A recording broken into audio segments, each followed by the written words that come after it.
Görürsün. Алар биринчиден. Тайекелери да. Биринчиден менин чоң тайларым. Нағашыларым да, мындай айтқанда. Мен чоң анем қазақ. 32 жылы келишкен да.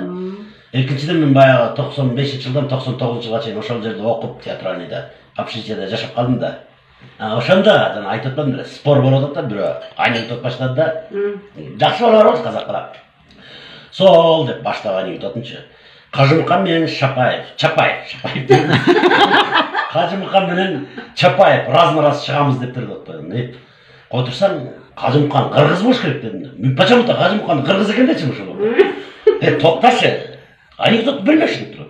Сол сүйтүп Кажымхан менен Чапаев раз-на-раз чыгамыз деп берди. Кайра дейм де. Кое турсаң, Кажымхан кыргыз болуш керек десем. Токтошы сен анекдот айтып турасыңбы жокпу дейт.